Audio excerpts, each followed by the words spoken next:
There is a specific kind of silence that follows you home. It sits beside you after the date that almost felt promising.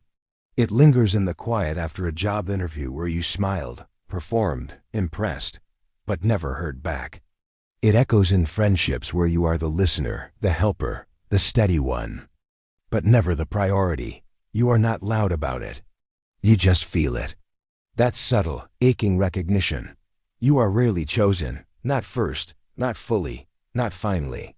You might even tell yourself it doesn't matter, that you are independent, that you don't need to be picked. That being low maintenance is a strength. But late at night, when the performance drops, a quieter question emerges. What is wrong with me? Here's the paradox. The very traits that once protected you, your adaptability, your self-sufficiency, your emotional restraint, are the same traits that now make you easy to overlook. You became undemanding so you wouldn't be rejected. You became understanding so you wouldn't be abandoned. You became exceptional so you wouldn't be dismissed. And somehow, you still weren't chosen. The pain is not dramatic. It is not explosive. It is cumulative. It is the slow erosion of worth that happens when you are always the option, never the decision. And what hurts most is this: you don't even know how to ask to be chosen. The psychology of those who are never chosen often traces back to a core wound, conditional worth. This is not about arrogance or insecurity. It is about a nervous system that learned early on that love is contingent. You were loved when you behaved, accepted when you achieved, praised when you performed. And when you didn't? Withdrawal, distance, subtle disappointment. This dynamic forms what schema therapists call an emotional deprivation schema, the deep belief that your emotional needs will not be adequately met by others. It also intertwines with anxious or avoidant attachment patterns. If you lean anxious, you overfunction in relationships. You give more. You try harder. You anticipate needs before they are spoken. You become indispensable, hoping indispensability equals security. If you lean avoidant, you do the opposite. You detach before you can be left. You pretend you do not care. You downplay desire. You minimize longing. Both patterns stem from the same root. If I show too much need, I will lose love. Add to this hypervigilance, a nervous system constantly scanning for subtle shifts in tone, expression, availability. Your body becomes a radar system. You read micro-expressions. You detect withdrawal before words are spoken. Over time, this shapes the brain itself. The default mode network, the neural system involved in self-referential thinking, becomes dominated by narratives of self-evaluation. Did I say too much? Was I too quiet? Am I interesting enough? Attractive enough? Valuable enough? Identity becomes performance. You do not enter rooms asking, do I like them? You enter rooms asking, how do I need to be so they will like me? This is not weakness. It is adaptation. Children are biologically wired to secure attachment. If love feels uncertain, they do not question the caregiver. They question themselves. And so, a silent contract forms. I will become whoever is easiest to keep. But when you become easy to keep, you also become easy to overlook. The emotional cost of never being chosen is not just rejection. It is invisibility. It is the grief of being emotionally competent yet existentially unseen. You show up, you support, you stay, but when someone has to decide, truly decide, you are not the instinct. Carl Jung wrote, "The greatest burden a child must bear is the unlived life of the parents." Often, those who are never chosen were the stable ones in chaotic environments, the mature ones in immature systems. The emotional containers for adults who could not regulate themselves. You learned to be needed, but you were rarely cherished. There is a difference. Needed feels functional. Cherished feels irreplaceable. And so the core fear develops. If I am not useful, I am disposable. This fear complicates even the simplest moments. When someone pulls away, your chest tightens. When someone delays responding, your mind fills in the worst. When someone else is chosen, promoted, proposed to, prioritized, something inside you collapses quietly. You tell yourself not to be dramatic, but the body remembers every almost, every maybe, every not right now, every you're great, but. The repetition forms invisible grief. Grief for the love you nearly had. Grief for the version of you who keeps trying. Grief for the fantasy that someday, effort will finally guarantee selection. But love is not won by performance, and this is the unbearable truth. You cannot outperform unavailability. As an adult, this wound becomes behavioral.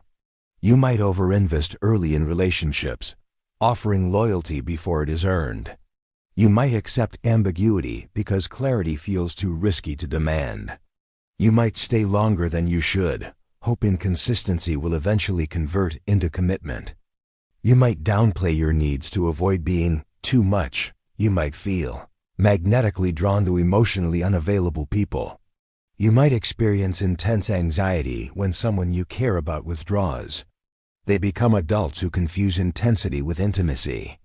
In careers, this pattern manifests as overworking without advocating for recognition. Being reliable but overlooked for leadership.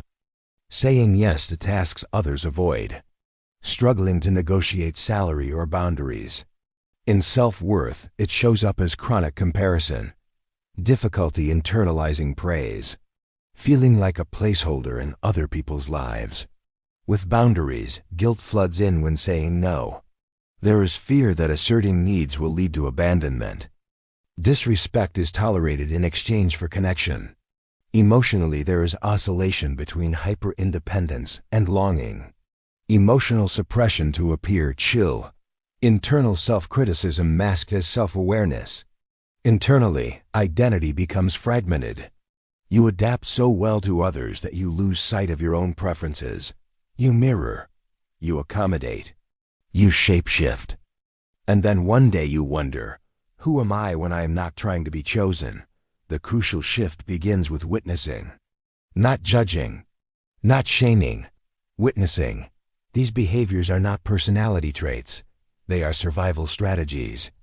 Your nervous system learned that proximity equals safety. So it optimized for proximity. But awareness interrupts automation.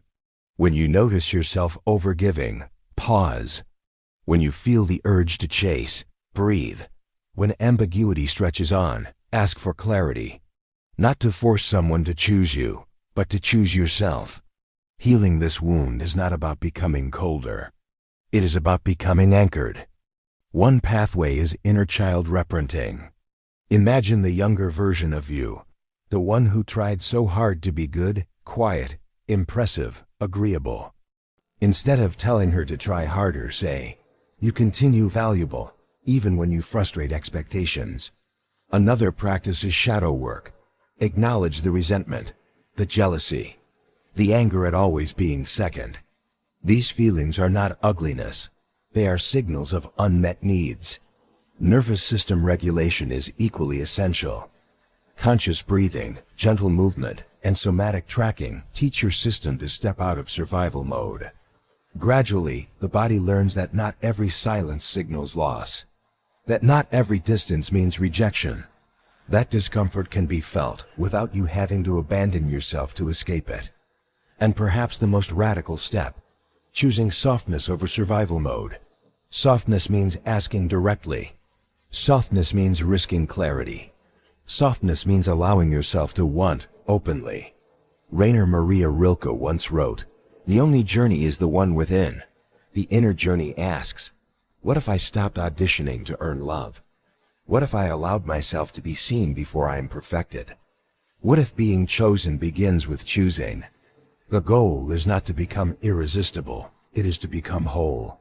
Whole enough to walk away from ambiguity. Whole enough to tolerate another person's discomfort.